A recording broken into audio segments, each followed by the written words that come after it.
अस्सलाम वालेकुम dear students. आज हम फाइंड करेंगे मॉलिक्यूलर मास या मॉलिक्यूलर वेट भी कहते हैं इसे ऑफ मॉलिक्यूल्स। तो ये होता क्या है?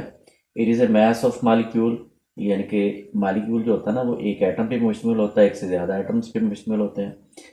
तो उसका हम मास मालूम करेंगे। अब इसकी डेफिनेशन क्या है?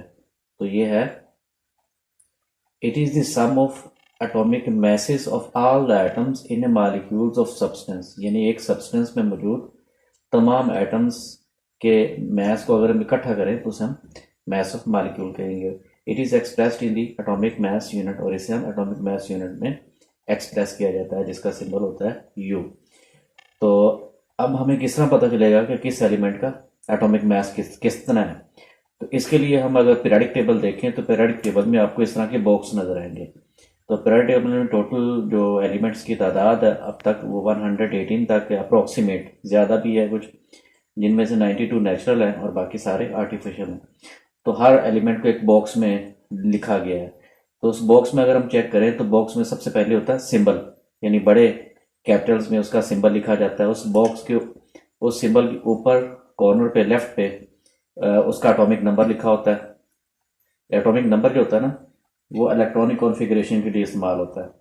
इसके बाद उस एलिमेंट का नीचे पूरा नाम लिखा होता है और उसके बाद सबसे नीचे उसका एटॉमिक मास लिखा होता है। तो यही एटॉमिक मास जो है हम हमें चाहिए होता है मुख्तलिफ मालिक्यूल्स के एटॉमिक मास को, मुख्तलिफ मालिक्यूल्स के मास को मालूम करने के लिए। मसलन अगर हमारे पास एक मालिक्यूल है जैसे H2SO4 है,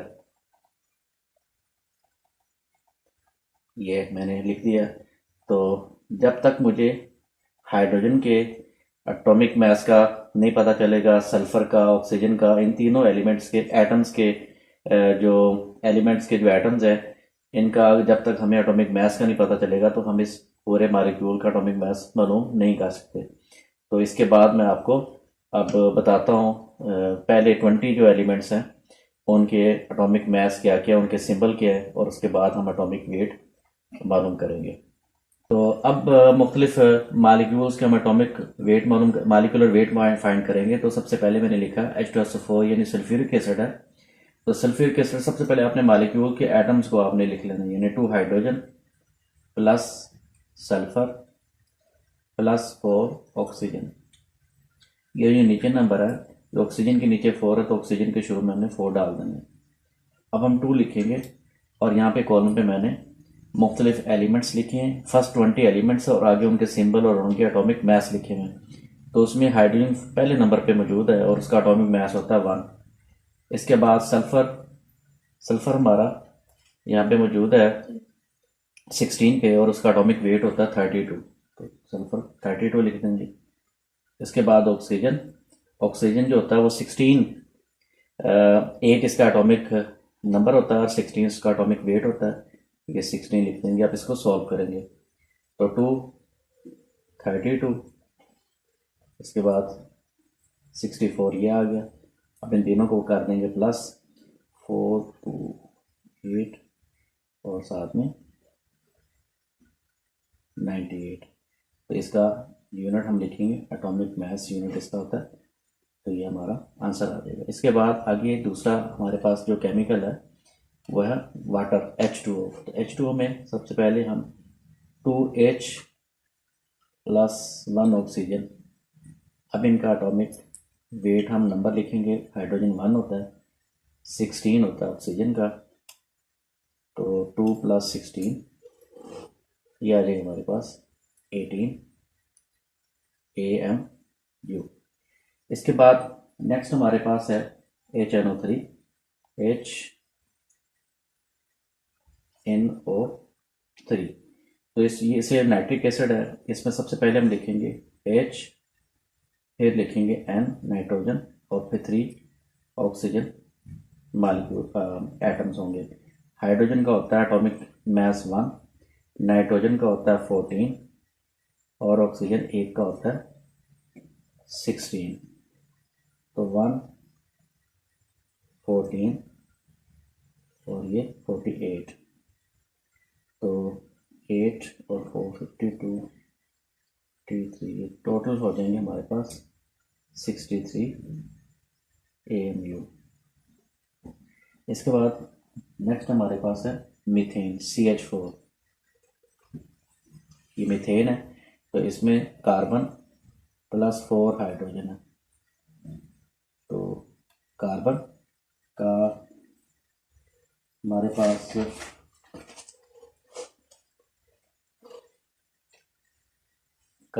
पास होता है 6 नंबर होता है एटॉमिक, और एटॉमिक वेट होता है उसका 12 लिखेंगे, 4 और हाइड्रोजन 1।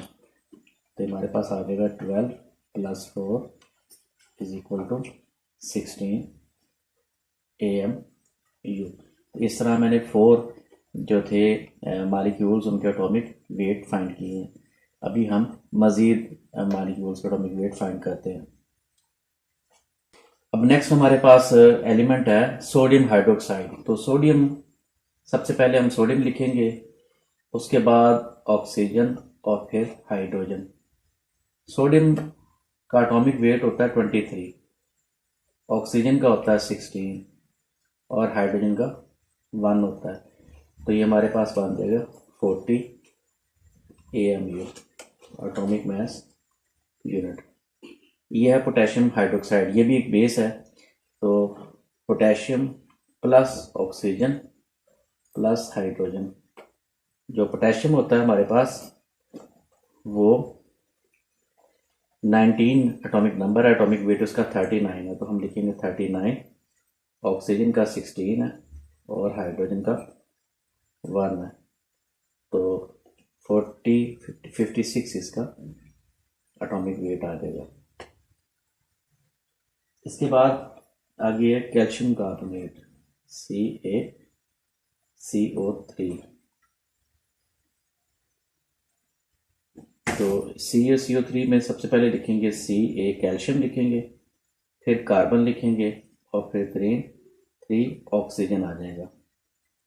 जो कैल्शियम है उसका एटॉमिक वेट होता है 40, कार्बन का होता है 12 और ऑक्सीजन एक का होता है 16। तो ये 40 और 12 जो है ये 52 बन जाएंगे, और ये हमारे पास आ जाएंगे 48। तो टोटल हमारे पास जो बनेगा वो 100 बनेगा इसका एटॉमिक मास। इसके बाद आगे हमारे पास ग्लूकोज C6H12O6। तो इसमें 6 कार्बन है, 12 हाइड्रोजन है और 6 उसमें ऑक्सीजन है। तो 6 को हम 12 से मल्टीप्लाई करेंगे, 12 को हम 1 से करेंगे और 6 को हम ऑक्सीजन के 16 से करेंगे, तो 72 ये आ जाएंगे, 12 ये बन जाएंगे, 96 ये आ जाएंगे। अब इनको करते हैं हम प्लस।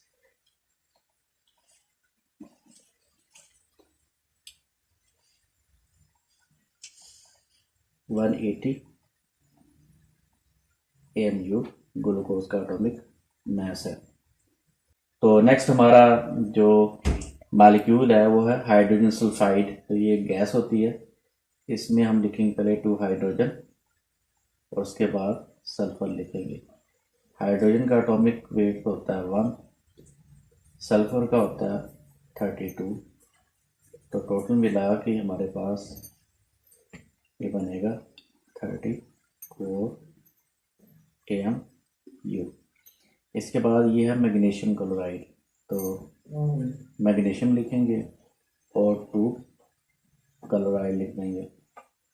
मैग्नीशियम जो है उसका एटॉमिक वेट होता है 24 और क्लोरीन का जो होता है वो होता है 35.5।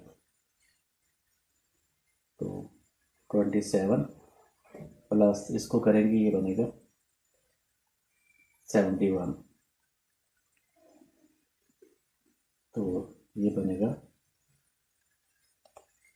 95 AMU। इसके बाद आगे है हमारा HCl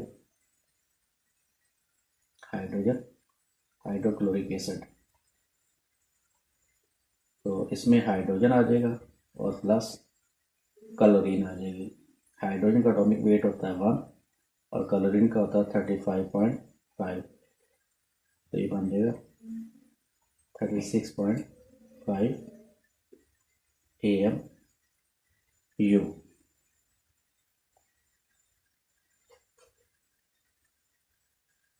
तो ये 35.5,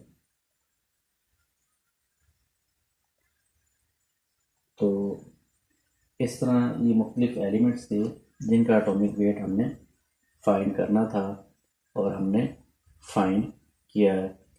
तो अगर हम ये एटॉमिक वेट मालूम कर लें, जैसे ये एटॉमिक नंबर है इनके लिखे हुए फर्स्ट 20 और आगे उनके मैंने नेम लिख दिए, फिर आगे सिंबल है और उनका एटॉमिक मास है। तो अगर हम एटॉमिक मास मालूम कर लें तमाम एलिमेंट्स का और अगर हमें उसका फार्मूला आता है तो फार्मूले से हम बता सकते हैं कि इसका एटॉमिक वेट किस तरह है। लेकिन फार्मूला जो होता है ना वो उसमें पता होना चाहिए एक्चुअल नंबर ऑफ मालिक एटम्स कितने हैं, तो एटम्स की तादाद का हमें पता होगा, फिर हर एटम की हमें एटॉमिक वेट का भी पता होगा, तो हम इस तरह उसको कैलकुलेट कर सकते हैं।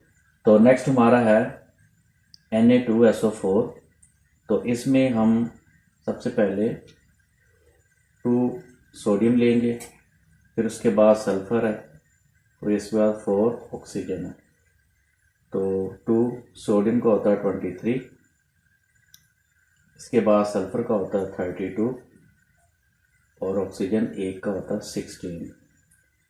तो ये बनेगा 46 इसका, 32 सल्फ़र और 64 आ गया ऑक्सीजन के लिए। अब इनको करते हैं प्लस हम,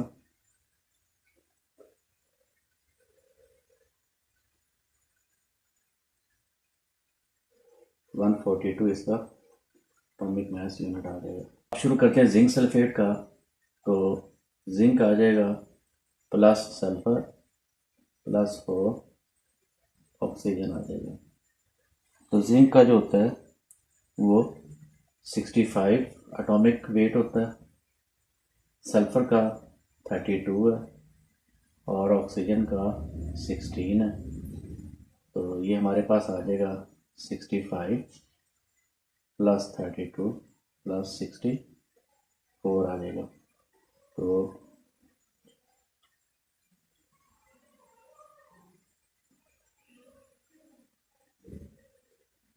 161 AMU आ जाएगा। अब जिंक जो है ना इसका एटॉमिक वेट होता है 65, तो इसका एटॉमिक नंबर जो है 20 से ज़्यादा होता है, तो मैंने पहले 20 लिखे इसलिए जिंक इसमें मैंने नहीं लिखा हुआ। तो नेक्स्ट है हमारा लास्ट में कॉपर